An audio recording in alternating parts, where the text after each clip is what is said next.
Hello, how is everybody? It is just the top of the hour now, so I'm glad to be joining you. We just went live on Facebook, so everybody should be ready to go. Thank you for joining us.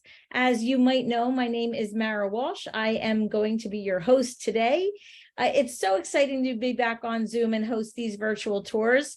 And even better, to have somebody join us today that we've known from past virtual tours and get a piece of her passion again from her country. Before we get started today on our virtual tour presentation, I have a few housekeeping items to review. So please know that you are on Zoom webinar, which is a little bit different from the Zoom meeting you may be used to. Your video is not on, your microphone is not on, so you are not seen or heard. However, we do want to hear from you.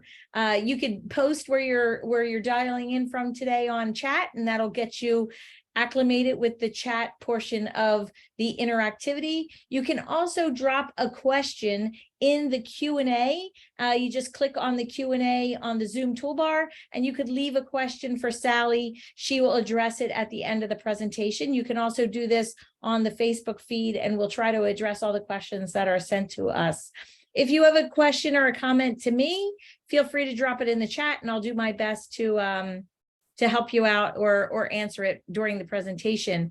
If you are having difficulty with audio or video at this time, please drop a note in the chat and I will help you as soon as this introduction is over. Okay, I'm going to share a little bit about myself for those of you who are joining us for the first time or have rather charged memories and maybe you don't remember. But anyway, my name is Mara Walsh and I am in the United States, specifically between Philadelphia and New York. And that is the Eastern time zone. And if you weren't aware, Peru is also in the Eastern time zone. And that's why we're at 7 p.m. Eastern time today, because both Sally and I are on the same time zone. As you may know by now, when we're not traveling virtually, I host groups on physical tours, as well as help others plan their own family and group vacations. My tours are mainly adult only throughout the year. They're open to anyone who would like to join us, but my summer trips are specifically multi-age and they're open to ages teens through senior citizens.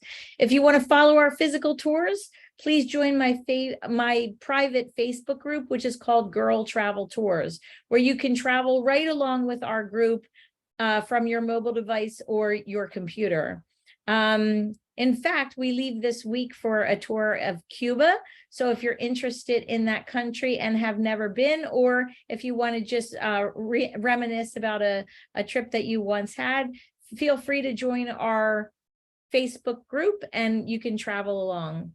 So I started traveling with my tour director friends virtually when COVID struck, and we were unable to travel physically. These virtual tour presentations have helped many tour directors earn a little bit of extra cash during times where they were much needed, as well as gave all of us a wonderful way to be exposed to so many different countries that we haven't even heard of, we've known a little bit about and wanted to visit, or we're revisiting for a second time. So they've served two purposes really well. We've done more than 80 virtual tours, and I just wanted to let you know that the recordings are all available on my website, girltraveltours.com. They also are available on Facebook and on YouTube. There's a Girl Travel Tours YouTube channel, and you could subscribe to that as well, whatever medium you like to engage in the most, or social media platform works best for you. And we'll have some more tours throughout the year. They will not be quite as often as you've known them during the pandemic. We do have one more on our calendar for this year. It's scheduled for March, and that is a tour of Romania. I am trying to get more tours scheduled for the August timeframe when we're not traveling so much, but it is difficult, I will say, because a lot of my tour director friends are thankfully back to work and they're very busy as well. So it has to be a time where we can schedule it where folks are available. Okay, so let's get into this. And as you know, I always like to start our virtual tour presentations with a poll. Let me see if I can launch that poll. And our poll is, as usual, the same question, but this time it's about Machu Picchu. What is your connection to Machu Picchu? I've been and love it. I have a trip booked. I plan to go in the future, and I have no set plans, but I'm interested in the location, or I am solely interested in experiencing it virtually. I will tell you that I do have a trip booked. Our trip was booked for June of this year. Sadly, we did reschedule it because we have travelers from all ages going on that trip, and we just didn't feel as though it was particularly safe for everyone to travel right now to Machu Picchu. So we rescheduled it for 2025. So if you're interested in this trip, and if Sally shares her passion well enough, I know that you'll walk away from this virtual tour saying, oh my gosh, I need to go there and experience it myself. Feel free to give me an email, and you can get on our trip and we can go together. So anyway, I'm going to end this poll, and I'm going to share. About 50% said that they have no set plans, but they're interested in the location. And I'll tell you, I'll bet you that this percentage will change by the end of Sally's presentation, because you'll see that you kind of flip over to having a tour booked or really interested in the location. It's also pretty surprising that we have about 12% that have been and loved it. So I hope that we are able to share some new information with you about Machu Picchu from this virtual tour presentation. Again, I think I already reiterated this, but in the Q&A, feel free to drop any questions for Sally as we go along. She will address them at the end of the presentation. And also, I will share with you in the chat and throughout the Q&A how you can leave a tip for Sally if you're so inclined and you have the means. And please know that all of the tipping money does go to Sally, just minus the Zoom operating expenses.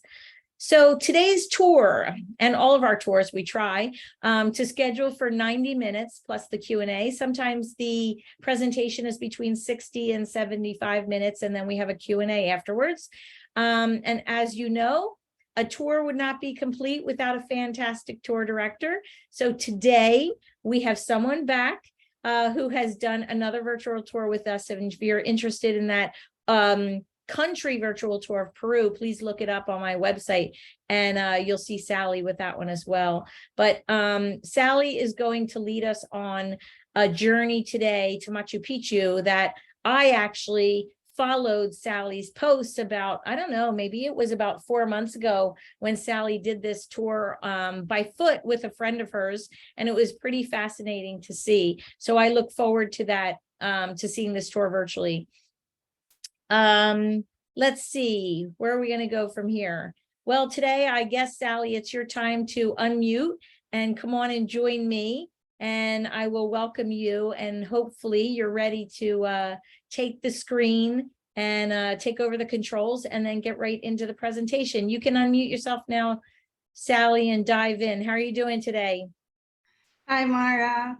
Hi, ladies and gentlemen. Good evening. I'm Sally Laurente from Peru, and I'm very happy to be here and share a little bit of my beloved country, Peru, with you.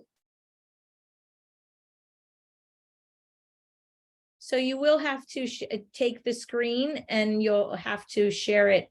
I know you'll have to sort of stop mine from sharing if you want me to do that, or if you can just go to this share and say, do you want me to stop sharing, or what do you think? Yeah, could you stop sharing, please? Sure. We okay. Get our big faces in here while you start to share.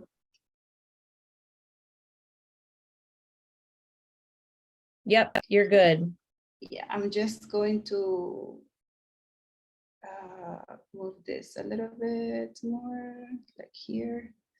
Can you see it well, Mara? I can, yeah. It's a little tiny bit off on the right side, but it's looking pretty good. Yes, better. I think better. This should work. Perfect. Okay, let's start. Well, ladies and gentlemen, today I'm going to share with you this beautiful part of a journey to Machu Picchu. Some of you have been already here, and that is so nice for me to hear. Peru, it is this country where you have mountains, coast, jungle, and today we are going to be focused into the highlands. So Machu Picchu, it is this beautiful, beautiful heritage that we've got from the Incas. And to get there, there are many ways. So we will start saying, just a minute, I don't know what's wrong with.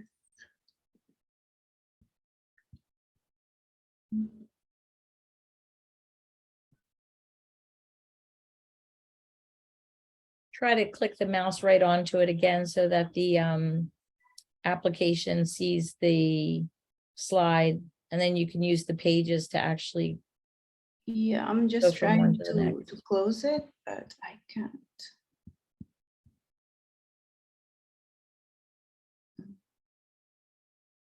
Can you use the up and down arrow, Sally?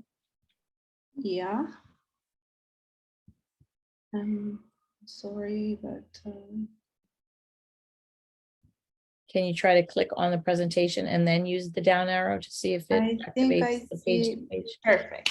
Now, here we go. You got it? Look at you. Look Yeah. how confident you became all of a sudden. It was like, oh my God, what's going on? But then there we go. Well, guys, let's kind of restart. This is Machu Picchu. Today I'm going to tell like a story. I'm going to share with you great moments, personal moments as well, and part of the Peruvian history. So today we will see a journey to Machu Picchu. And there we go. So where is Peru? Peru, it is located in South America. You can see like the complete map as a reference. Peru has the border with Ecuador, Colombia, Brazil, and Chile, Bolivia on the lower part. And we have 24, let's say, states. We call them departments. One of them is the beautiful Cusco, which is by the south of the country. And here we have the shape of Cusco. It looks like a puma, right? So we are going to be today concentrated in Cusco, but Cusco is because it used to be the capital of the Incas. The Incas were this huge empire that developed in the green area, and it was covering the entire territories of Ecuador, Peru, Bolivia, and Chile. This huge empire in the past had their capital in the Cusco area. That's why today we're going to be more focused into this place, because Cusco was, if we are talking about to compare it with the Catholicism, it will have like the Vatican in Cusco, because there they used to keep their mummies from the old kings, because they used to mummify these kings. So for the empire, Cusco was the nivo of their world. In Spanish, we say, Cusco, ombligo del mundo. That is a very common saying, and the answer why it is here, because it used to be the center of this huge empire that was coming from Colombia to all the way down to the north of Argentina and big part of Chile. So these little green or blue lines that looks like rivers, this used to be the huge Inka Trail. The Inka Trail was this net, the huge net that was probably one key for the success of the Incas that were able to conquer all different towns and all different villages. And when we want to have an idea how big was this huge net or Capac Ñan, that is a Quechua word, that is the language of the Incas. And I'm going to explain a bit more about that very soon. So we have an average of 29,800 miles of how big was the Inka Trail. All of these little villages were connecting to main, let's say, highways that at the end were arriving to Cusco. There was this huge way to think that Cusco was the most sacred place where to go in those times.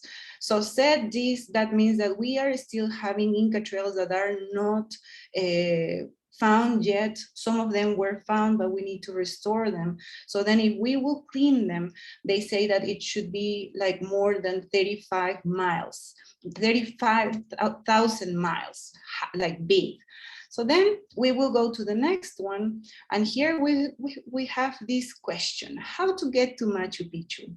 Well, if you don't want to sweat and want to go nice to Machu Picchu, we will take the train. Why not? The train is a beautiful ride. You have to go from Cusco city. You will go either by train. From there, there is a train station, not exactly in Cusco, but 25 minutes away driving. Or you have to take the train in Ollantaytambo, which is a beautiful town in the Sacred Valley. From there to Machu Picchu will be 2 hours by train, and you are always going next to the river where we have a beautiful area. And the time, as soon as you get closer to Machu Picchu, you will be moving in different ecosystems, and you are going to see valleys with crops of quinoa and corn. And then suddenly you will be surrounded by bromeliads, by orchids, and then you are in the cloud forest or the jungle. So then the other way to go to Machu Picchu will be hiking. And today we are going to talk about that, hiking. We have the classic Inka Trail, 4 days, 3 nights. I hope that like some of the audience have been there. So then we would love to hear about that. Then this hike, which we are going to be focusing today, we have, besides that, the Inka Trail that starts from the 104 kilometer, which is 2 days, 1 night. That means that it's very short. You walk about 8 hours. You arrive to Machu Picchu, go down to town, have a nice hotel, a nice shower, and then next day you go back for a second round tour in Machu Picchu. Choquequirao and Salcantay, those are longer hikes. They are probably more challenging than the one that we are going to see today, but they are beautiful. So you just need longer time. As I said, today we will be focusing this Capac Ñan. This Capac Ñan means, there are lots of meanings in Quechua, but the one that most of the archaeologists and guides use will be like the great path. If we see the path here, it is full of stones. They not only like put stones on a flat area, they actually had to build walls to be able to connect it with huge steep areas. And then they had to carry these rocks pretty much from the bottom of the rivers or the valleys where they built an Inka trail. So this is a portion of the third day before you arrive to Machu Picchu. And we will like see it since the beginning, no worries. So here we have this great map that is showing us how challenging would be the Inka Trail. It's a beautiful hike because since the beginning, where you see Piscacucho or kilometer 82, that is located over 9,000 feet, we are going to have 3 campsites along the way. The yellow triangles are the campsites like Guayabamba, Pacaymayo, and then we have Huina y Huayna at this corner. And what it is very nice about this hike, it is how easy and how quick it changes in terms of let's say geography. You will start in a beautiful valley and will start walking next to a beautiful river, and after 2 hours walking parallel to the river, you will start heading into a beautiful valley which is more narrow, and then soon the vegetation and of course some mosquitoes will start to be happy because there you arrive to the food chain of that part. And then how you start to walk up, especially the second day, we know it as the challenging day because we are going to get over the highest pass, which is Warmi Wanyuska. It is a Quechua expression that means the dead woman's pass. It has an explanation. I will explain when we arrive to that spot, but it is just a little bit below 14,000 feet. You know that over that altitude, the air is thinner, but then the team that is traveling with you, the guides, we will encourage you. We will make sure that you are okay, that you, if you are not dealing well with the altitude, we have many tips to make sure that you like get better, and then we will just get over the pass and make our way down to sleep in the second campsite. And then the next day we will start again and have like these beautiful views.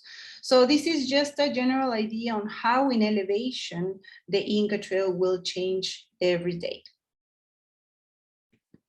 Here we have, this is another map that will give you a better idea probably on where the location is. This is the kilometer 82 where we begin this Inka Trail.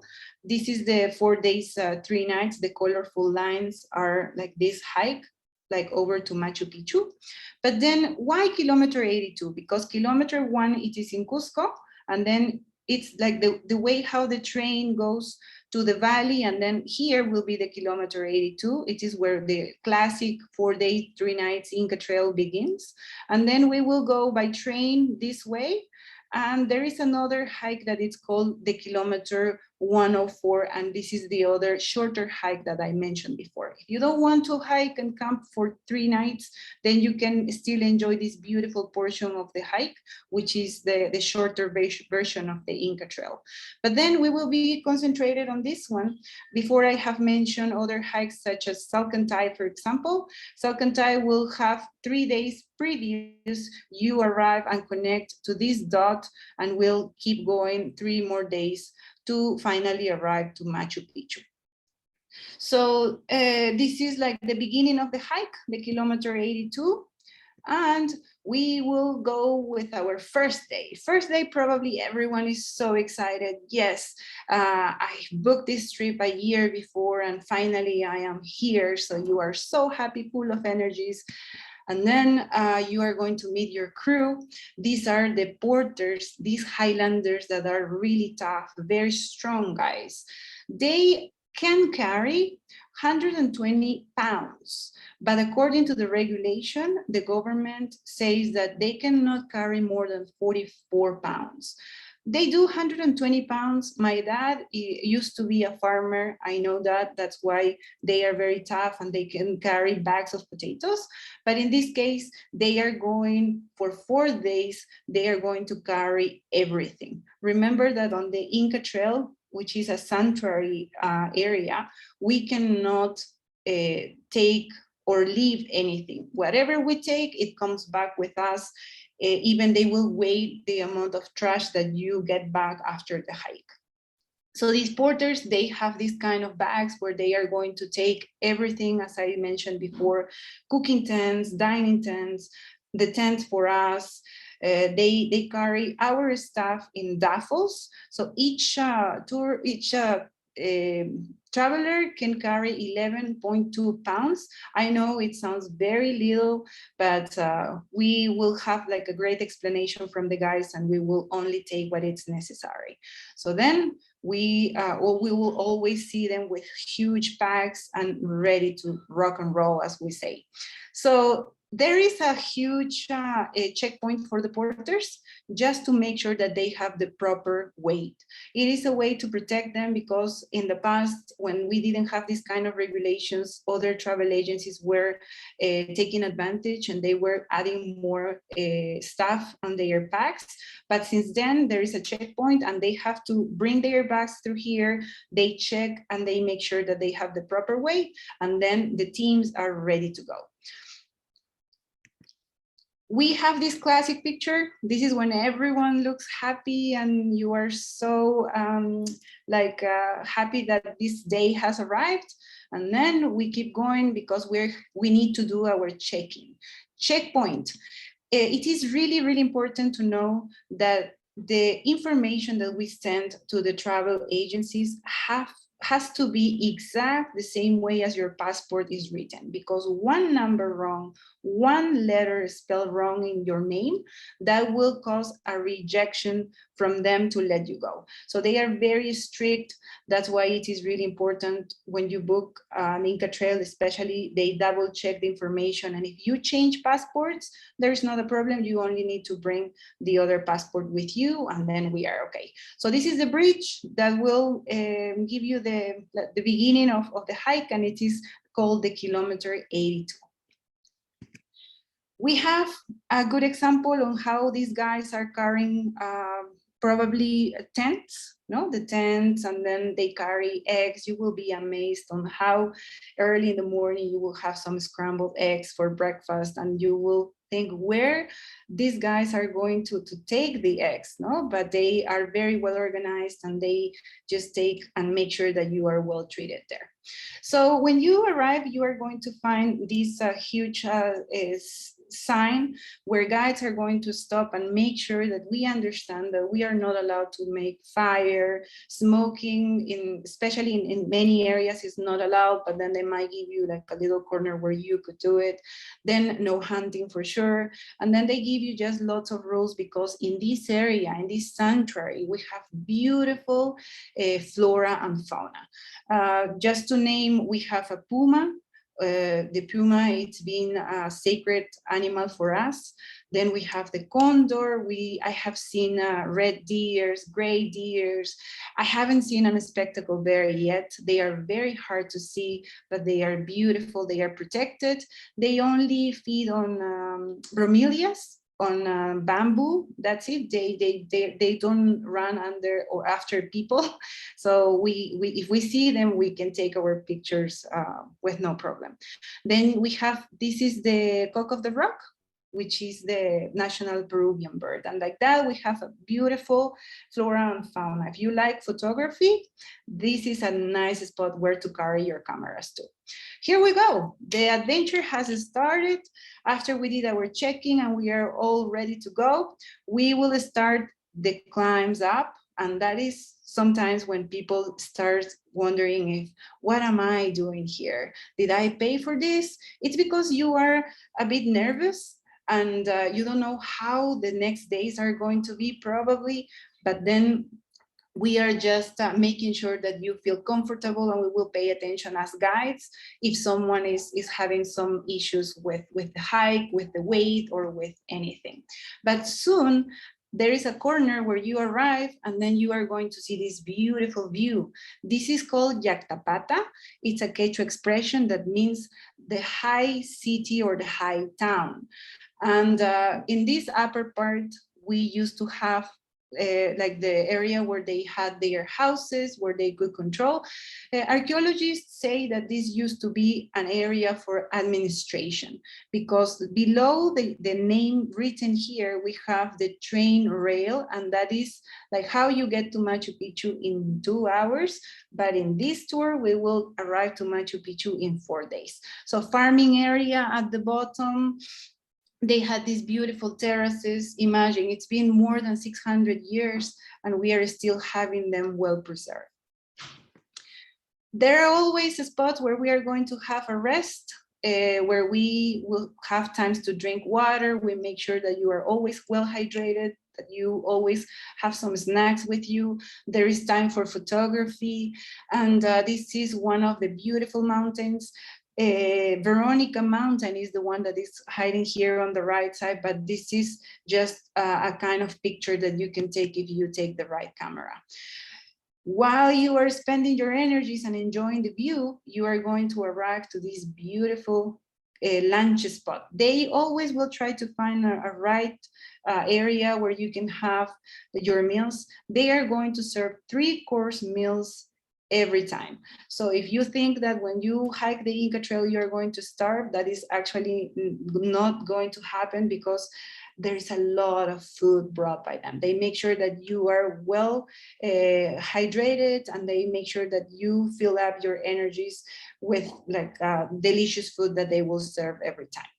hygienic manners are really important. Even before COVID, we always provided these kind of containers with clean water. It's important that our lunch spots and our tent spots are always next to streams, so then we can have fresh water and we can wash our hands with soap before eating our meals.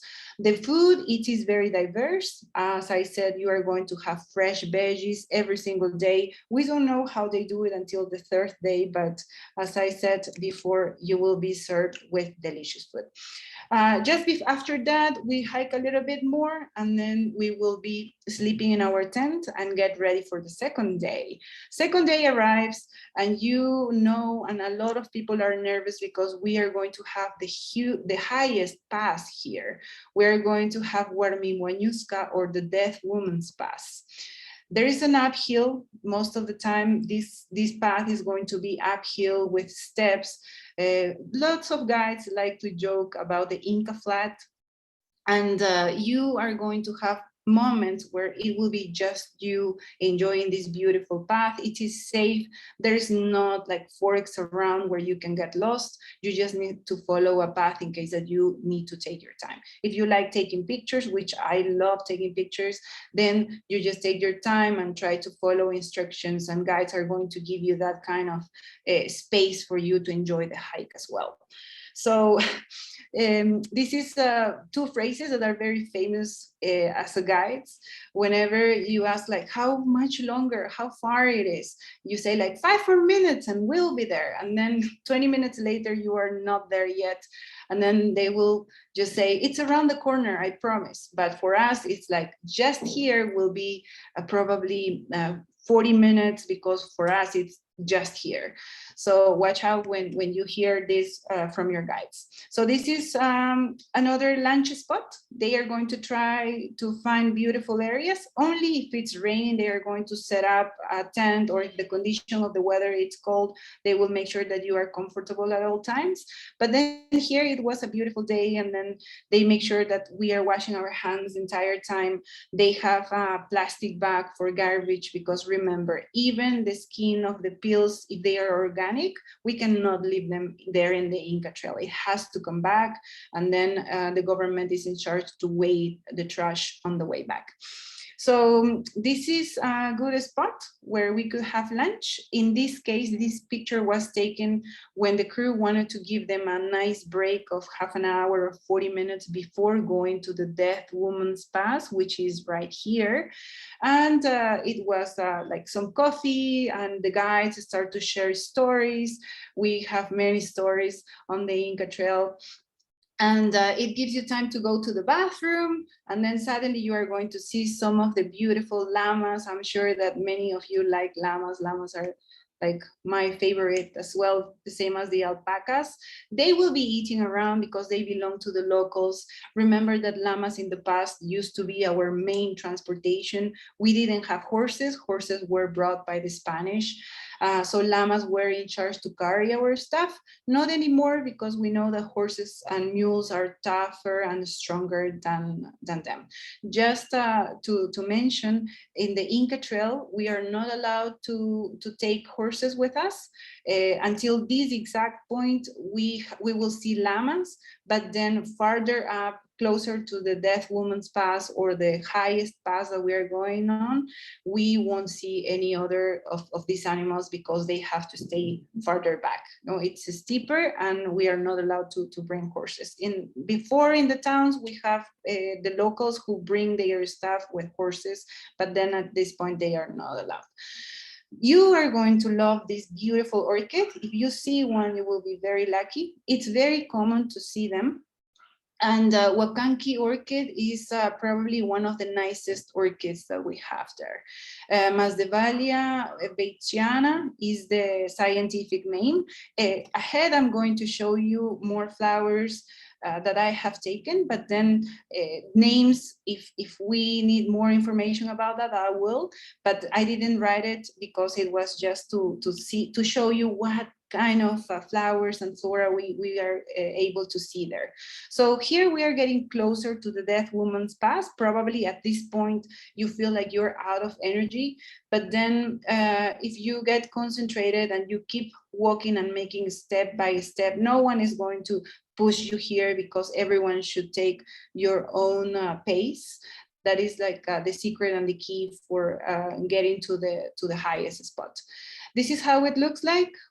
We have like people taking their times. Porters are going to pass you on the way, and it is very fun when they say porter, porter, and you have to go on the mountainside, because as they are carrying huge packages, sometimes if you are on the cliff side, a little accident, a little push, and then you will just go back again to kilometer 82, and you don't want that.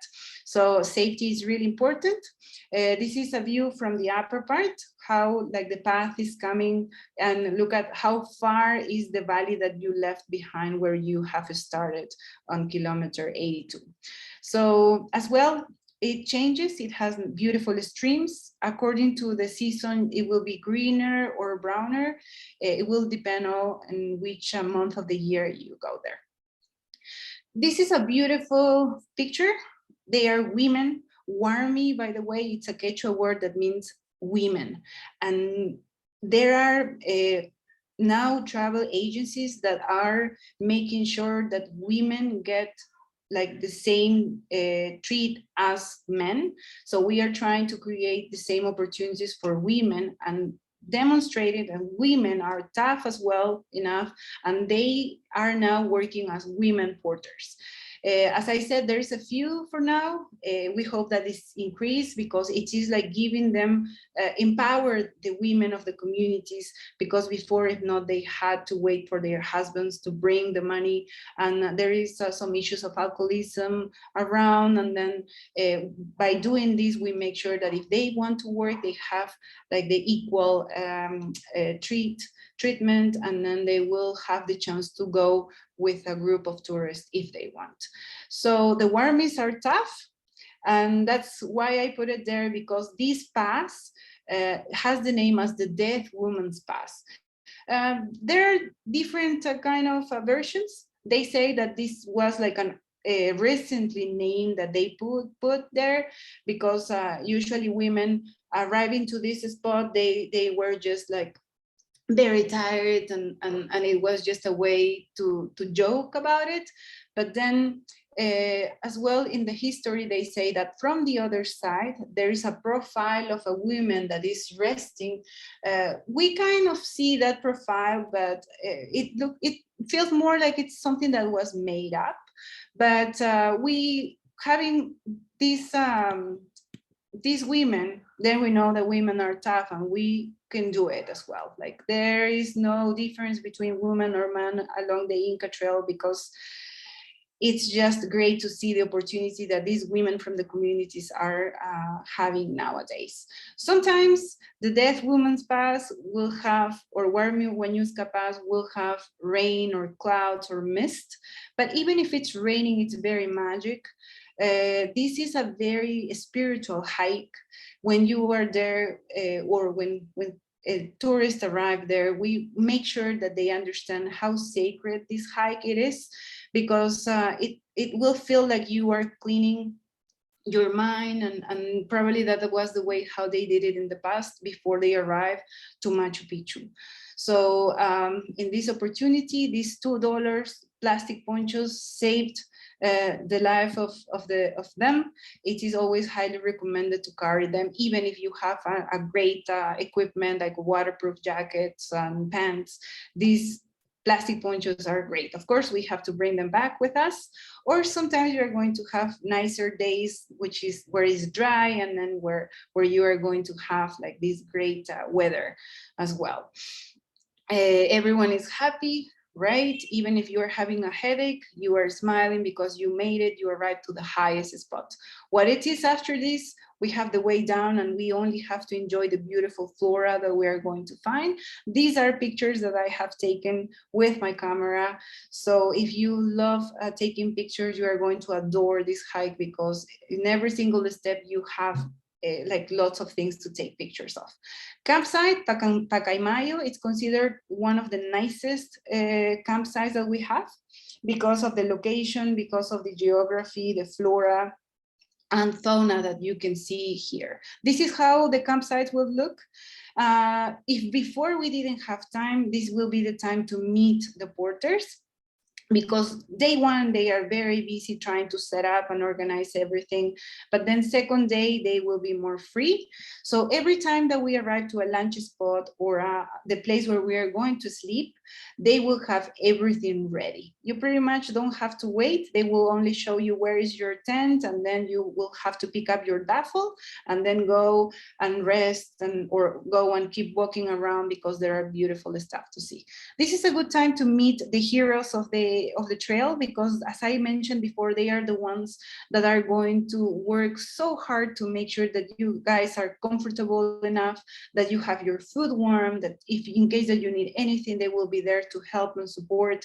So we are going to travel as a family. It feels that way, the atmosphere, it is created, and it is just beautiful to arrive to a campsite so tired, and they will be waiting for you, and they clap, or they probably have prepared a tea in case that you came later. They are just making sure that you have a great taken care. Then this will be a view from your tents. This, if you just stick out in the afternoon before you want to rest, or if you want to sit on a rock, you can have this view and enjoy the beautiful mountains. This is one of the nicest flowers as well. As I said, these are pictures that I have taken, and I love a lot of flowers, as you can see. Third day, it is the day that your legs are tired, your back might be tired, probably you already are ready for a massage, but then we have to keep going because more adventures are coming. More flora to see. I wanted to share with you this because then you can see how beautiful it will be to walk around. In one of my hikes, I was very lucky and I have seen this beautiful deer. It was very close. They are not too afraid of humans because they know that we do not touch or we do not disturb them. Hunting is not allowed in the area. And always we will have these steps up, and porters as well will have their resting times, and everyone is focused on keep going and making sure to reach the second pass, which is coming. Once we arrive to the second pass, which is not an area where you have a big view, but you have a nice altitude, then you have a way down. Everything that goes up will need to go down, right? And then these steps will be there. It is like a beautiful way going down, and this is a nice flat area where you can enjoy. There is a little lagoon at the bottom part, and soon you are going to see this like a piece of jewelry.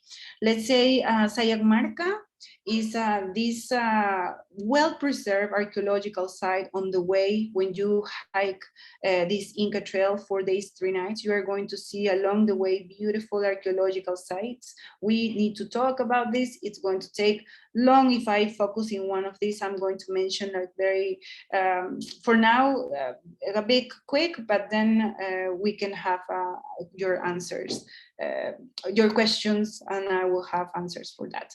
This is Sayagmarca, and it used to be a religious spot, according to the archaeologists, because at this front part, there will be a ceremonial area, like a room, where you are going to have a beautiful canal, like the aqueduct, as you can see, that it is well preserved, it's been carved, and they didn't need to restore it. When they found these places, it was all covered with vegetation, and Hiram Bingham did the cleaning from Machu Picchu to the opposite. So that is how they have found many of the Inka trails. We only use one, but from Machu Picchu, at least there is 3 other hikes or treks that are leading to different directions. So we are going to have views like these of these kind of buildings. We know that this was a religious area because it has temples where they used to to make offerings for the water. The windows are always showing respect to the mountains, especially if they are built in front of the beautiful snow-capped mountains. Look at how steep it could be. Actually, walking poles are really highly recommended because they are going to release the stress on your knees. From that upper part, you can see this beautiful view of this building according to the place or the structure, how it is being distributed. They agree that it's been like a checkpoint. So even if you were in the Inka Trail, they needed to know who were the ones that were going to this sacred place that was Machu Picchu. You will get to walk next to it, and as you can see, they created terraces for using it as maybe farming places or only for having flowers or decoration. They used to love the flowers. We have this other campsite. It could be a lunch spot, or it could be a place where we will sleep. Everything depends on the government and how they assign your campsite. So we have to respect that. Then this is the way how the main chef is preparing the meals.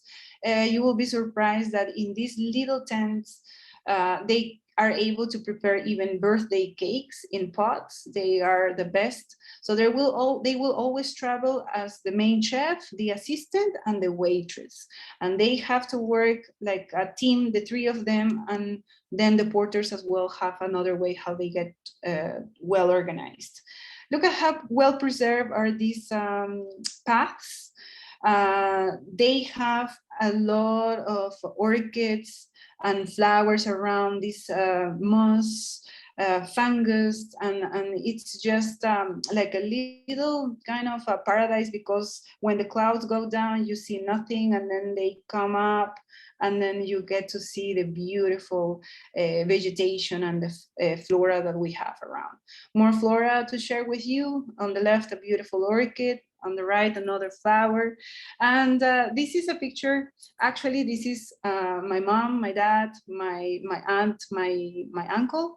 My mom wanted so much to go to the Inka Trail, so we made sure to give her a surprise, and we organized the hike. This was my last time in the Inka Trail. I have been in this hike.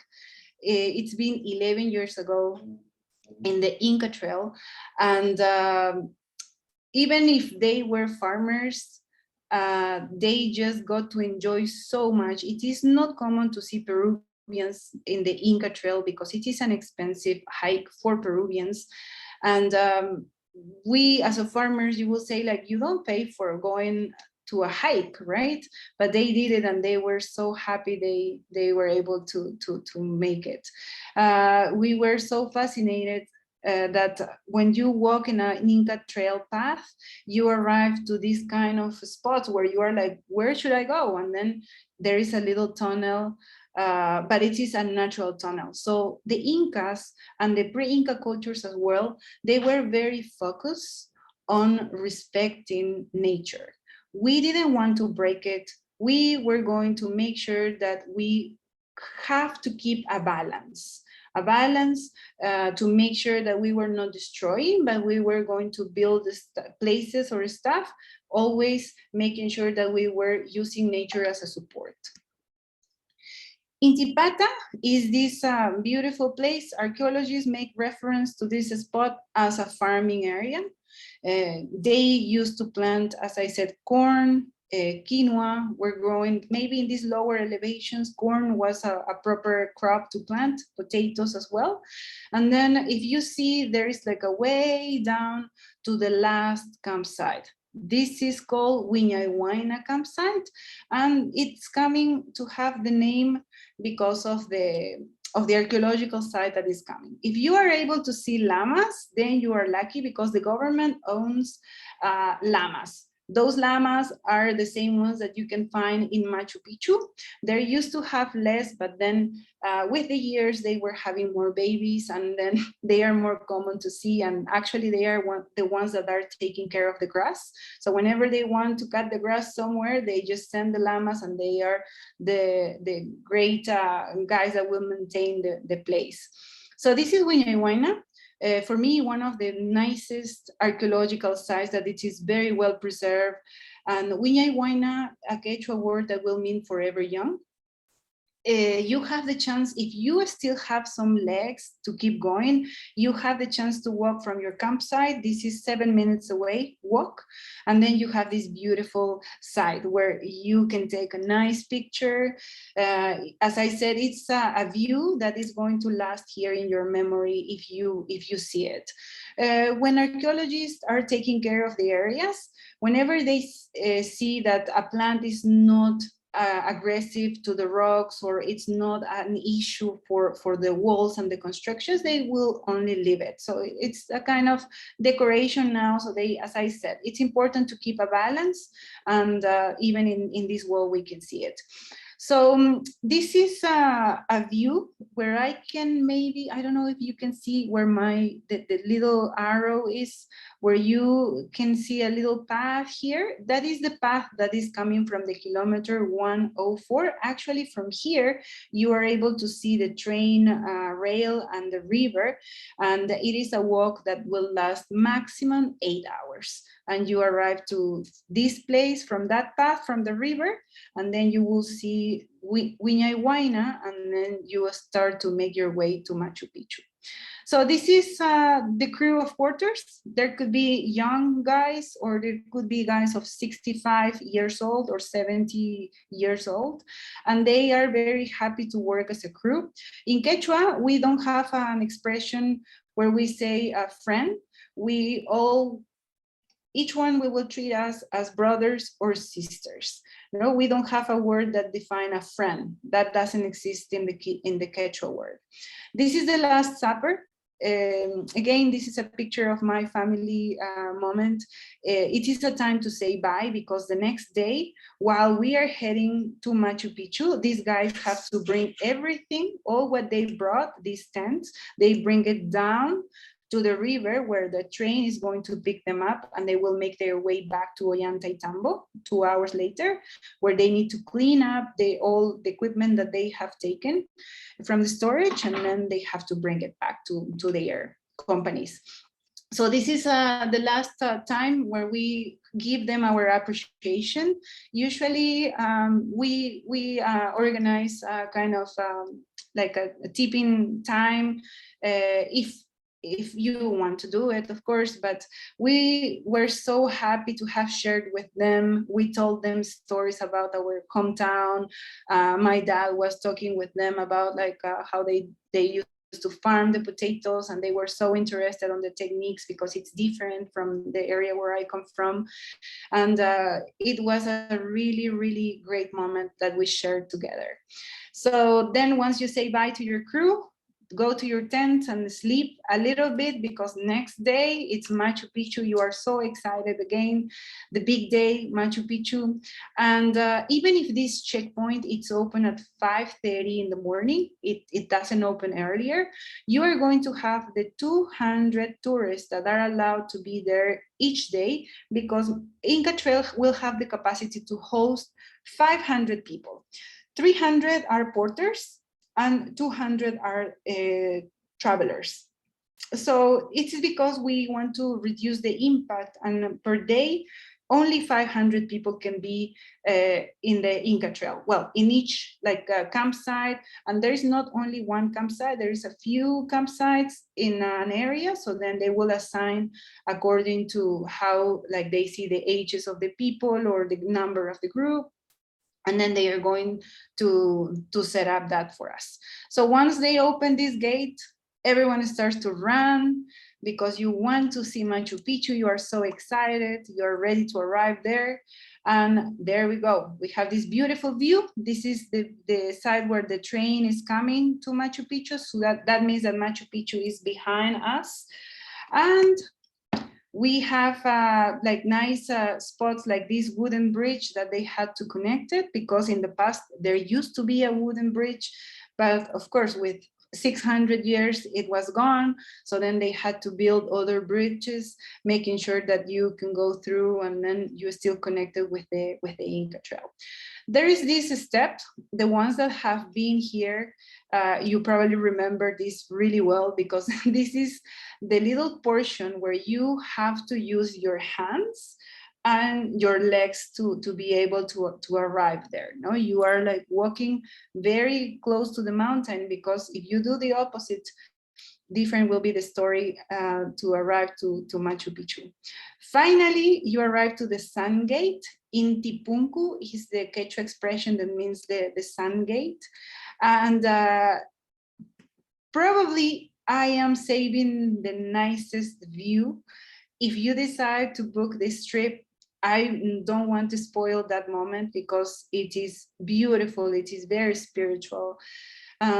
We learn during these days that in the past we used to respect, we used to pray to the mountains, to the water, to the wind, the stars.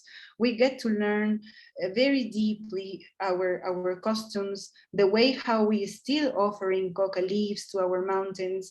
And this is the moment, this is the price that will make you forget about all the suffering that you had before. If your legs are shaking and are sore, you won't care at this point. It is just a unique moment where you have the chance to enjoy this.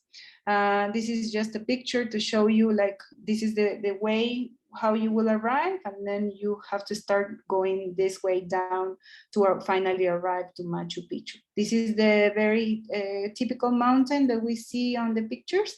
That is Huayna Picchu mountain. And sometimes it will be covered with clouds or mist. If you are lucky enough, if the day is warm, then the clouds are going to go up to the top, and then you will have a clearer view. But if not, the sooner or the closer you are to Machu Picchu, you are going to have these beautiful views as well. No, this one was like a rainy day, but I still had like a good chance to take a picture. These are orchids at the front, beautiful orchids, by the way. There is like this path from the Sun Gate to Machu Picchu. You are only 45 minutes away. It is 3.2 miles the last day, so it's not much walking. It's probably 1 hour, 1.5, depending on how quick you are, from the checkpoint to the Sun Gate. And then from the Sun Gate, you arrive to the lower part to Machu Picchu. If you are lucky, you will see hummingbirds. For highlanders, hummingbirds mean messengers, the messengers who come from the other side, and they will bring nice and nice messages of encouragement for the ones who are still alive, and they are spirits of like the loved ones that are on the other side. So whenever you see hummingbirds in these kind of hikes, it's very nice and very meaningful. You have, this is like the path that is leading you to Machu Picchu. This is the original Inka Trail. As I said, when Hiram Bingham has discovered Machu Picchu in 1911, they have seen that there was a beautiful path, and they decided to follow it. And then that is how they uncovered, because all of this, like this part used to look like the part at the back part covered with vegetation. And once they started to clean it up, that is how they found the Inka Trail. All of the Inka trails were discovered that way, and the ones that were next to cities or towns, they were used already by the Spaniards. Actually, they used big portions of those paths to arrive to towns and cities and conquer them. This is a very special picture of mine. When you arrive to Machu Picchu, you will arrive by this upper part. And if you are coming from the Inka Trail, the guide is going to take you to this place. And then we are going to give you a time to enjoy the view, to enjoy the moment, because then Machu Picchu itself needs to have at least a couple of hours, if not 3 hours, for explaining on what it really meant. It is a very sacred place. We know that not everyone was able to arrive here. A lot of people will say that only the royal, like the royal families were allowed to be here. If you were not one of the, like the workers in those times, to be in this special place. So Inka Trail will, the one that we just did, will prepare you for arriving to this sacred place.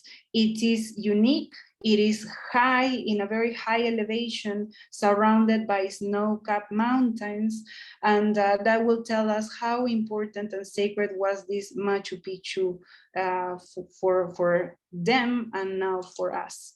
So as I said before, the hike that we just did, the 4 days, 3 nights, is not the only one. It's probably the most common, the one that lets you arrive straight to Machu Picchu after hiking 4 days. But there are many other ways to arrive here, as I said before. One of them, it is by train. If you cannot like go and walk it, it is easy to go by train and then still enjoy this beautiful wonder of the world. So I know that you must have some questions. Not before I say gracias or tupananchiskama. It's this Quechua expression that will mean until we meet the next time. So in Quechua, there is not goodbye or bye. We never say that. We say tupananchiskama, and with your heart, you are wishing to meet that person again. So we say tupananchiskama, which means until we meet the next time. So said this, I know that you might have questions. I am here to help you with them. Wow, that's amazing. I actually feel like I'm going to be wimping out by taking the train now, and I should be doing the hike.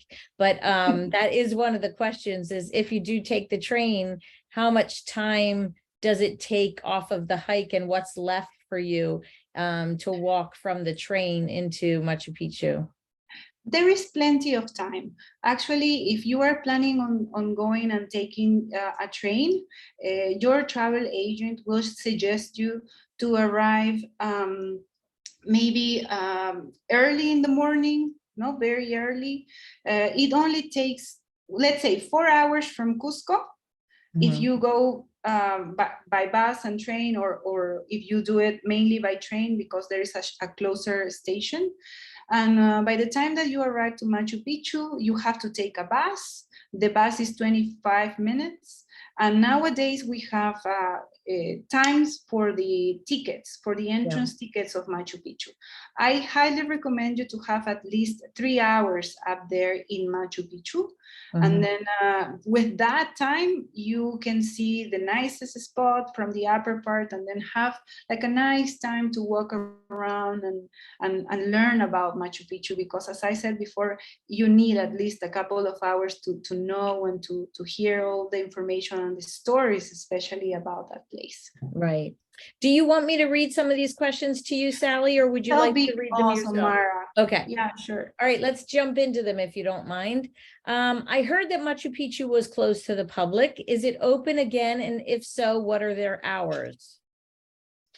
Yes, you are right. Machu Picchu was closed since January because we were having this big protest in Peru, but they opened it this 13th of February, and they are not planning on closing it again. So the hours are from 6 in the morning when we have tickets, and the last ticket is at 2 in the afternoon, because they want you to have at least a couple of hours. 2 p.m. is the last time when you can check in Machu Picchu, and then 5 you should be exiting Machu Picchu. Do you want to give a little bit of background, not necessarily talking about the protest specifically, but just the safety of that area and the Cusco area at this point for travelers? I know that I have a couple travelers on this call that were supposed to go with me this June, and now that it's open again, people are wondering, well, do we go or do we not go? Can you give any kind of input? The government has been working really hard on trying to negotiate with the protesters, because what they want it is to close the Congress.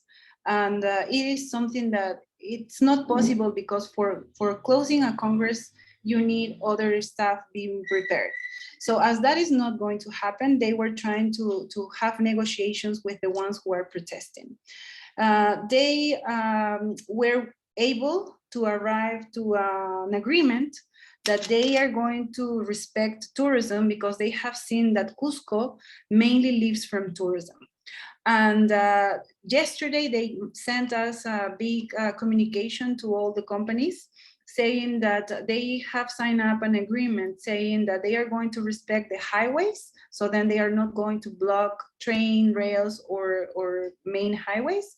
So in a way, they are making sure that trips in Peru will be guaranteed, because it's been enough for the country to have canceled most of the reservations and trips that we had here. But I have friends who own companies and they are running tours already. So that means that we have people touring around already in Machu Picchu, in Cusco, and there are no protests around.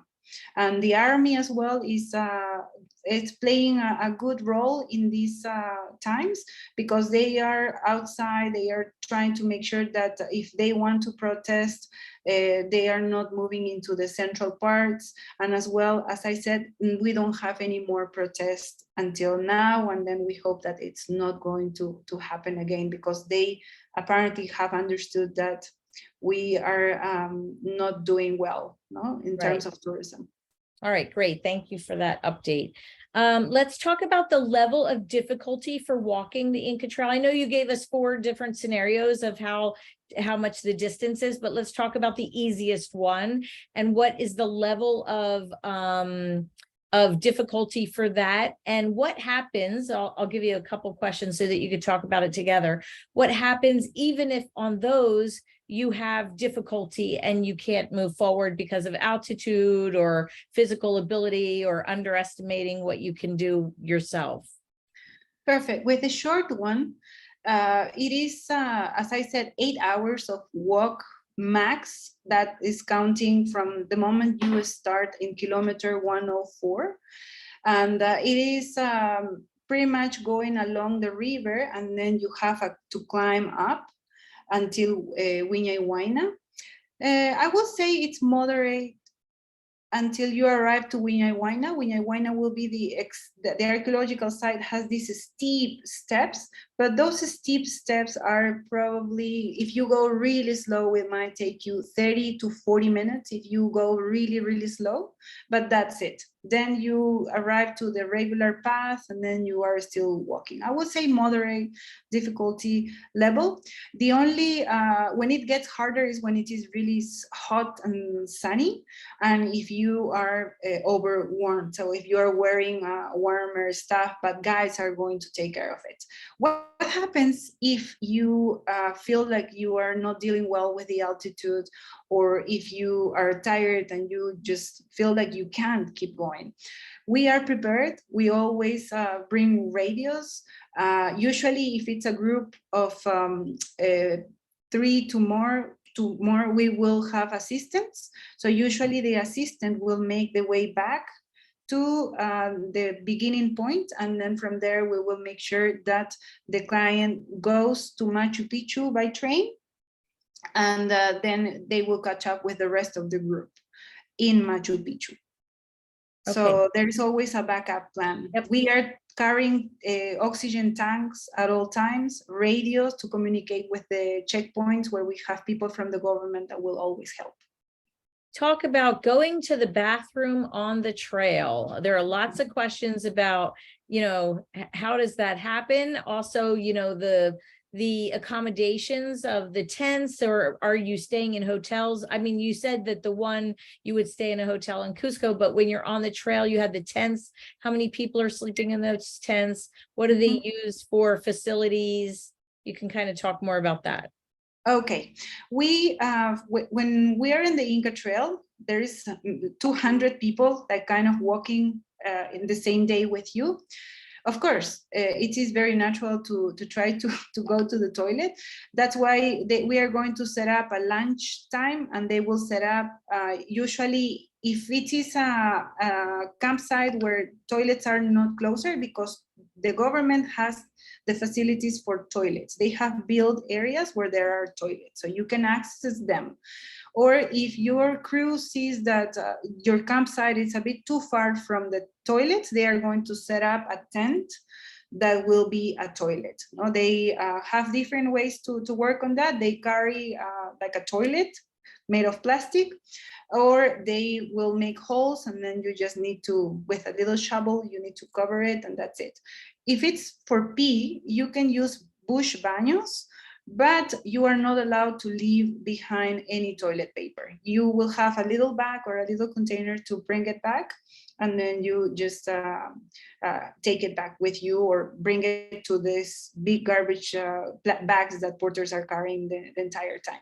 In terms of accommodation, it's usually a tent for 2 person, unless that you want your own tent, and then you will require a single tent. But for that, it is a bit more expensive, because then it will have to, they need to use more porters because of the weight. So it's usually going by 2, but if you prefer to be on your own, you can do it, but then you need to ask for that to your travel agents. Are the porters also bringing up those stools and tables that we saw? How is all that? Everything. Yeah, everything. They take everything except for the toilet buildings that we have in the campsites. Right. Then there is nothing. It's just a flat, nice area where they have to set up every single tent, and every day they are moving with all of the stuff that they have. So they bring chairs, they bring tables, and everything, all of the tents. Talk to us about the weather. What times of year are the best times to do the Inka Trail, and what are the temperatures on each of the different times a year that you see? Okay, the best time to go to the Inka Trail will be from March to November, early November. That will be like the best time. Mainly June, July, and August, it is the driest season in the highlands. So that means that chances of having rain pretty much don't exist. So it will be very dry and hot. When we talk about hot temperature, we will be saying that in Celsius, it is 20 degrees. That will be in Fahrenheit, maybe 60, Mara? 65, 60, something like that. Yeah. That is like a common temperature. It doesn't go minus in the Inka Trail. Very rarely you will have minus 0 as a temperature. That happens more in other spots. But the sleeping bags that we hire, that the company gives you, it's minus 10 or minus 15 Celsius. So we make sure that you are well prepared for that. Is the average age of the hiker, I mean, do you see the gamut from ages, early in teens to 70s, or what do you see in terms of the hiking age? Mara, I have seen kids of 4 or 5 years hiking the Inka Trail with their parents, of course.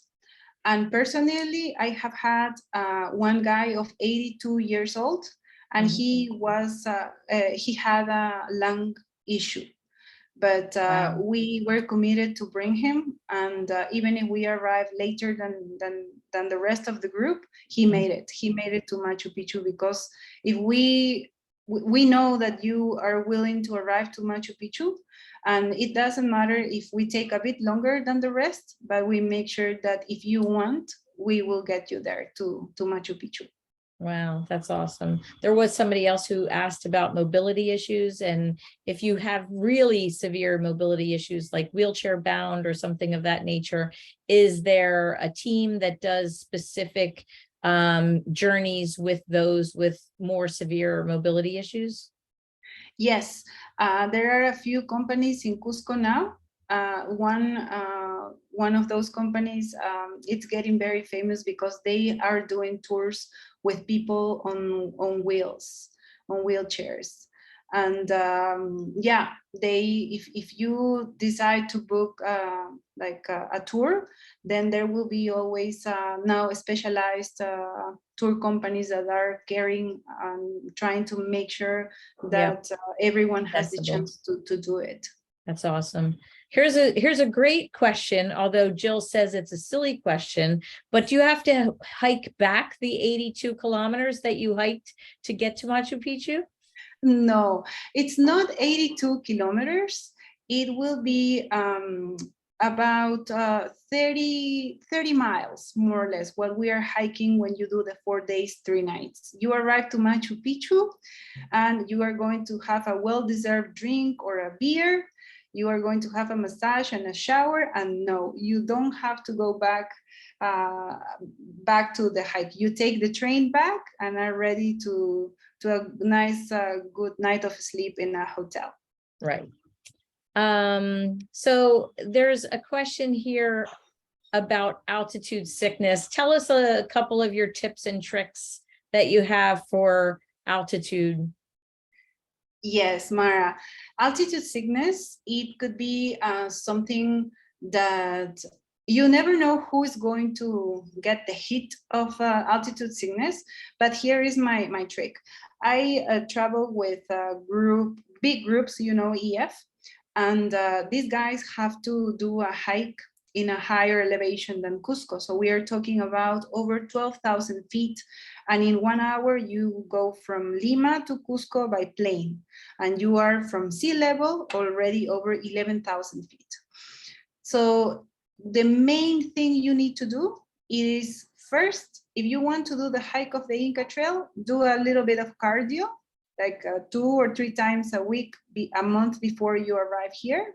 But the most important is drinking water.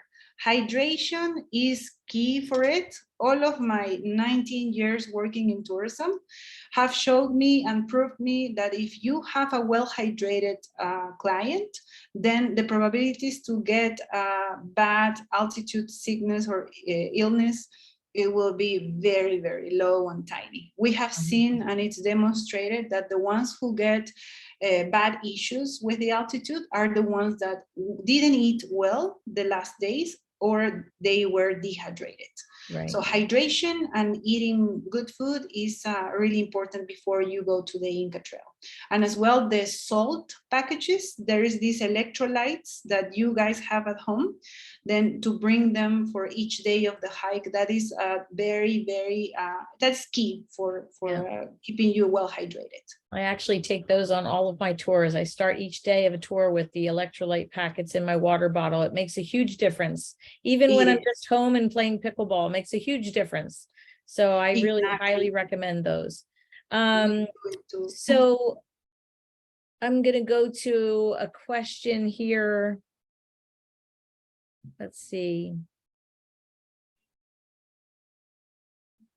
I'm going to look through to see if we haven't covered any of these so much. You talked about cost a little bit when you talked about the locals and how Peruvians can't afford the journey to Machu Picchu because of that. How much does it cost to do one of the hikes like you described? And I know you described 4 different ones, but you know, based on maybe the shortest one, how much does that cost for the whole package, or can you give us an estimation? It will depend on, because there are different tour companies. They are the ones that are the basic ones. And I think we will be talking about 700 or 800 US, but they cover everything. So since you leave the hotel until you arrive to Machu Picchu, because lunch after Machu Picchu is not included, but the transportation back it is. So they will cost, I'll say, starting from that price. And there are the ones that have even luxurious campsites where they bring you a masseuse and they serve like glasses of wine and champagne when you arrive to the campsite. That will be over probably 1,500 US, more or less. That is the 4 days, 3 nights, which includes meals. The tents are already there, the entrance tickets, the guided tour, and the transportation. And once you get to Machu Picchu, even if you're not going up through the Inka Trail, there are site guides there, correct? Yeah. Yes. There's a You question have here. Oh, go ahead. you question saying? I was going to say there's a question here just about the virtual tour. Just so you know, Sally did another virtual tour about Peru in general. She does cover Machu Picchu in that tour. So if you're interested in more detail and more information about that, you can go on girltraveltours.com and rewatch her first tour, which is a great compliment to this tour. But go ahead, Sally, why don't you add to what you were going to say? I wanted to say that at the entry of Machu Picchu, there are the group of guides that are authorized to guide in Machu Picchu. They usually are residential guides who live down in Machu Picchu town, and you can hire them in the last minute, or better if you have a recommendation of someone that is really good. We get to know many great tour guides there for Machu Picchu, and their guided tour usually lasts 3 hours. You can take it as a private tour, or you can go in a group of people, like a pool service. That is optional, you decide. So one of our watchers, who's also one of my travelers, who I will see in about 2 days' time on our way to Cuba, asked a question about something she remembers from 12 years ago. And she says, do they still have a fashion show on the train ride returning into Cusco? And can you talk a little bit about that? She loved it. Well, yes, it's one of the services. Not all of them have a fashion show. You've been in a one upgraded train service. The basic one, Expeditions, doesn't have that, but the next one, which is Vista Dome, they do a fashion show with alpaca. Beautiful stuff, and yes, they are still doing that, and the workers are, I would say, forced. They have to do that fashion show, and then later offer the products and some like wine and champagne. Yes, the answer is we still have that fashion show happening. That's cute. Hey, is there any electricity along the Inka Trail? Do you have ways to charge your cell phones, cameras, batteries, anything like that, or no? I would prefer to say no, because the only chance where you could probably beg someone if you didn't bring your personal Charger, like yeah. charger portable, it will be in the third night in Huayna. There is a little building that it looks like a restaurant, where you probably, by paying something, could charge or plug your phone for the next day. That is the only place where maybe you will get some help, because the other days there is nothing. There is no electricity, which makes it beautiful, because there's no signal for phones, and you are like disconnected from all the civilization, and you are able to enjoy these beautiful constellations at night. If the sky is clear, then you get to see the Southern Cross, and we show you all of the Inca constellations that they used to see before. One question is, how many people are in the groups? You could talk about the hiking groups. In our groups, we don't do the hike. We travel there by train. Our groups range anywhere from 20 to 30 individuals in a group. But when they do the hike up, how many people do they limit that to?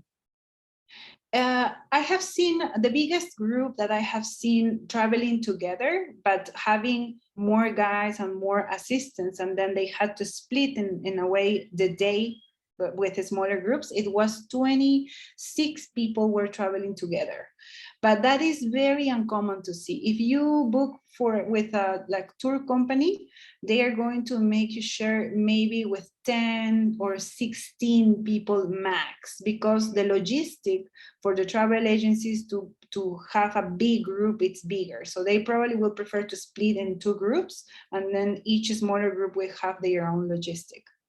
Question, where do you fly into? And how long should you stay? Yeah, that is a good question. You fly from Lima to Cusco because there are not straight flights yet. In a few years, in 2028, more or less, we will have an international airport by Cusco in Chinchero area. But for now, you have to arrive to Lima. And then from Lima, it's 1 hour flight to Cusco.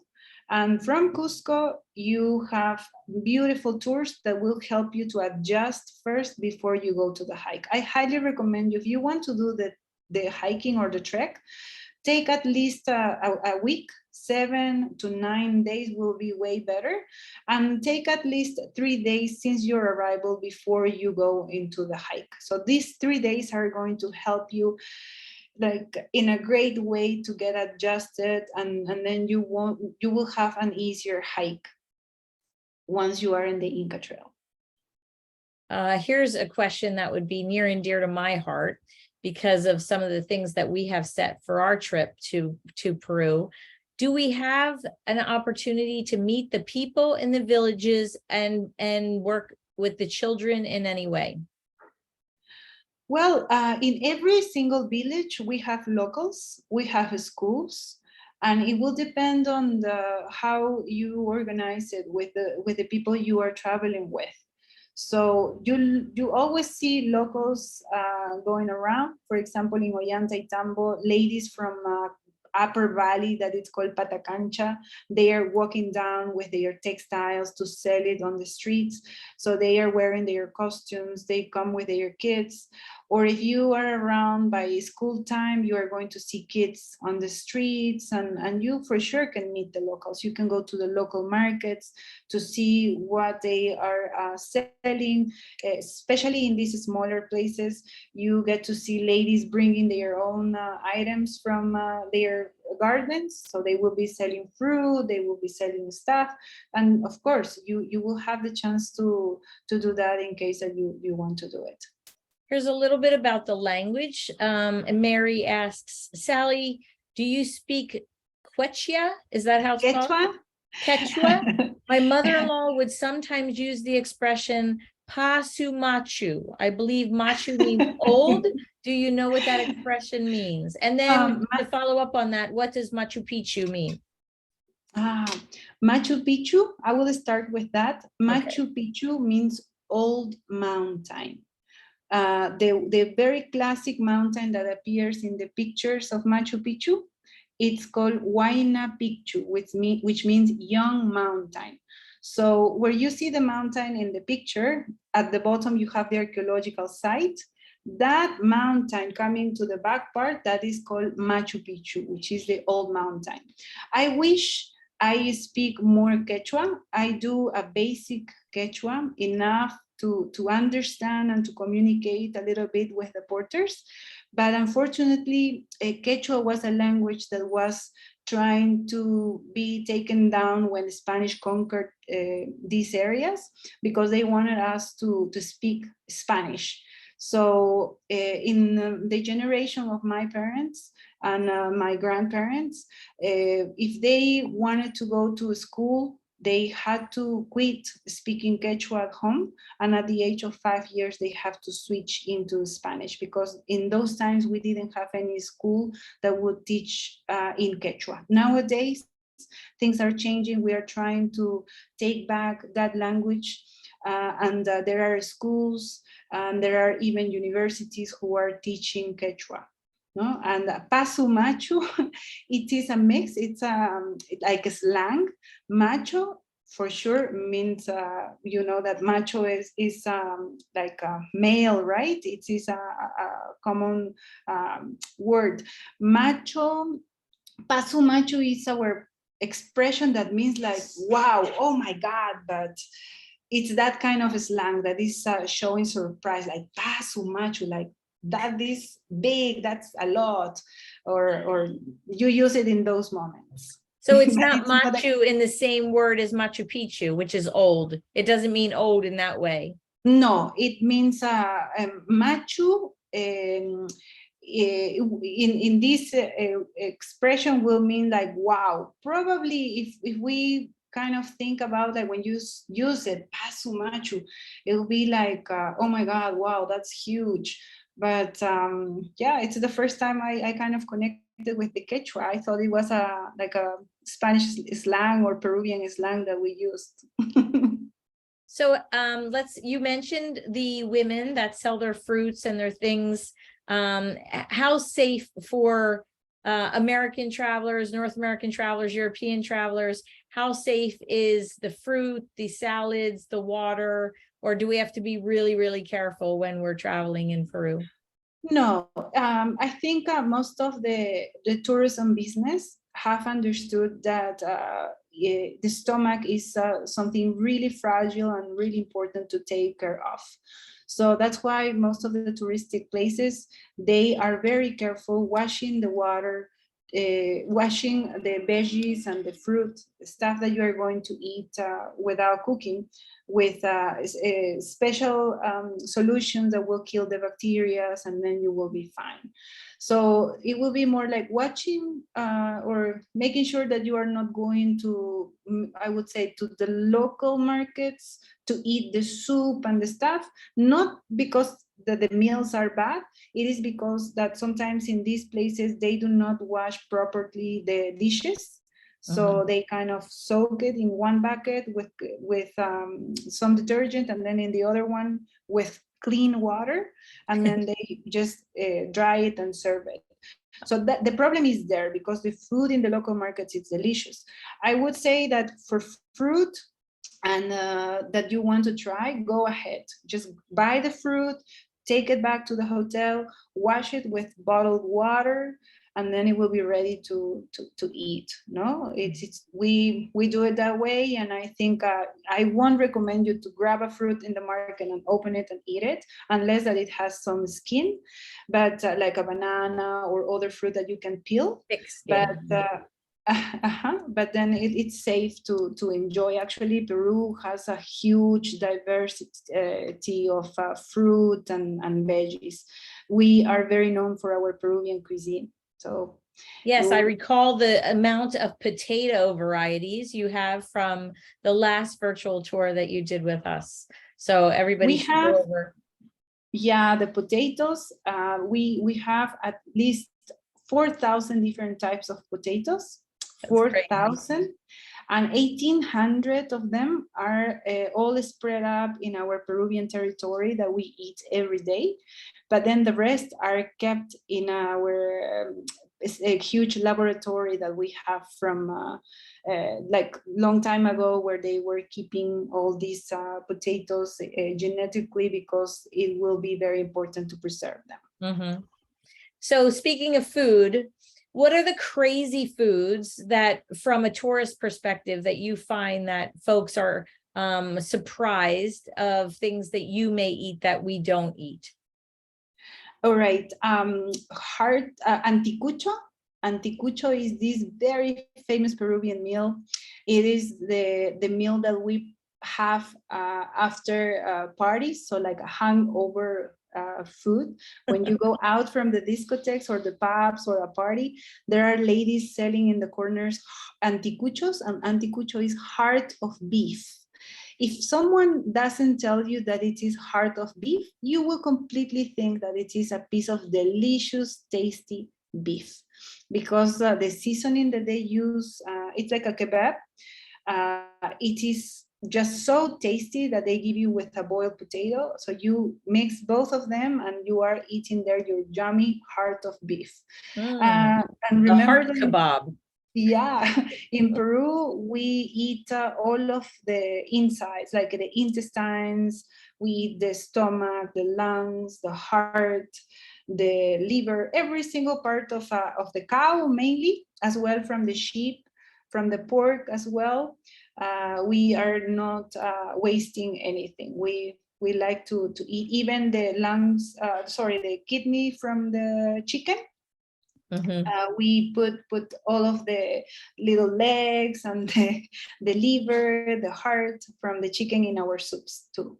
So probably one day they will give you a guadito, which is a meal, a soup, very delicious, and then you will find a piece of liver from the chicken. I have two more questions. I'm going to put it into the one and you can wrap it up with it. So the one question that was asked is, Can you wander around the entire site of Machu Picchu? Are there borders? Are there fences? Are there any kind of areas that are cut off so that you can't explore there? And then that led me to think, are there still excavations going on where they're discovering more and more and uncovering more of the ancient areas that weren't exposed, you know, in the early times of the excavation? Yes, the answer for the second question will be yes. We are still working. There are archaeologists still working day by day there. They are actually doing more excavations in terms of trying to find and clean better a path that is connecting the last town that is called Ollantaytambo, where you go by train. They are trying to clean the path that is connecting that valley, so it will be an easier hike connecting that town with Machu Picchu. So, and then in the Machu Picchu itself, they are still finding stuff like pottery, and they are, you can see them working, but in smaller segments. Now, compared to 10 years ago, they have done more restrictions. So that means that they are limiting the access to certain temples. They have found some times, let's say they will let you visit the Condor Temple from 10 to 1 in the afternoon, and then from 7 to 10 you will see the sundial at the upper part. So before we had the chance to go and explore on our own, but nowadays they have done a circuit. So you have to follow the circuit, and there are areas where you cannot access anymore. But if you are on your own, it's okay, because you will know where to go, because there are arrows and there are guards who are letting you know where to go until you exit.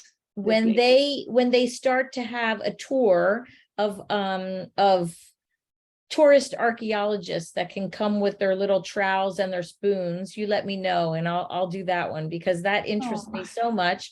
I just recently was in Southeast Asia, and we went to Cambodia, and I believe in my head, because I have never been to Machu Picchu, I think Angkor Wat and Angkor Thom are very similar to what they've found in Peru, and I'm really interested to see it. But I just think it's so amazing to think in your head how much is still buried and what's still there to be discovered. It's really amazing. I'm gonna ask this last question, and then we're gonna sign off. And this one is about the little friends in Machu Picchu, which are the mosquitoes. Everybody always talks about the amount of mosquitoes, or the mosquitoes that you have, and the color of clothes that you wear, and the time of year. Since we didn't touch on bugs, why don't we finish on bugs? Why don't you talk to us about mosquitoes and the times of year that are better or not better, and what you do in terms of how you dress to best protect yourself? For sure. The mosquitoes are mainly in these areas where we have the warmer temperatures. So Machu Picchu is a cloud forest. In days where you have rain and then you have sun, it looks like they appear more from the grass, from the bottom, because the part that they bite the most will be the legs. So they love legs. If you are going to wear shorts, I highly recommend you to spray on with a good spray. Off is a good brand that repels them. And if you don't want to take the risk, then better long pants. These are hiking pants, long ones that cover up to your ankles, and any exposed area will have to be sprayed. Along the Inka Trail all year long, Sally? Or just in the hotter it's mainly in the hotter time, from June, July, and August, where if it rains a little bit, then woof, they will come right away. But all year long, we still have some of them. So there is not a season where we will say we are free of mosquitoes. Right. That will be no. They not the truth. Their habitat. I've gotten a couple questions, and I thought you answered this, but I'm going to let you answer it again. If you take the train and don't walk the trail, how long do you have to walk from the train to Machu Picchu? And what is the level of difficulty for that walk? Okay, if you take the train to Machu Picchu, you have two options. I highly recommend you to take the bus from Machu Picchu, which is 25 minutes. Because if you decide to take the second option, you will have to walk from the bottom, like you need to go to the area where you have the access to the path, but the path is like this. It's a huge inclination and it is a zigzag, but by the time that you arrive to the checkpoint, that if you go really quick, it might take you 1 hour, but if you take your rest and have a little bit of time to drink water, that might take you 1 hour and a half. By the time that you arrive from the bottom to the entry of Machu Picchu, you will be exhausted. And probably it is a worth $24 round trip ticket that will let you enjoy Machu Picchu completely and will save your energies for that awesome spot, which is Machu Picchu. Because once you arrive to the Machu Picchu entrance, you have to walk 25 more minutes or 35 more minutes, depending on your speed. No, we usually, the guides, we like to talk and let you rest while you are taking your pictures and enjoying. Like you don't even realize when you stop, when were you resting, but we were talking about like lots of things that are interesting. And then in 25 minutes or 35 minutes, you are at the top and have this beautiful view of Machu Picchu. Wonderful. I cannot wait to see that in person. And I hope to goodness it's going to happen for a lot of people this year, even though we're going to wait a couple of years to do it with my group. So Sally, thank you so much for coming on. Your passion and your, the connection you have to your country is so deep and rich, and we can see it, and we can see how spiritual it is for you. And I know that it will be the same for us when we get there. Thank you so much. Thank you everybody for joining us. Again, if you have additional questions, feel free to email me at marawalsh@gmail.com and check out our website and all of the past virtual tours that are there. And you can check out Sally's other virtual tour of Peru on the site. So thanks so much. And Sally, I hope to see you in person real soon. Take care. Me too. Thank you very much, Mara, for your invitation, and thank you very much, you all, for assisting and being there for my lecture. Thank you so much. Bye-bye. Bye.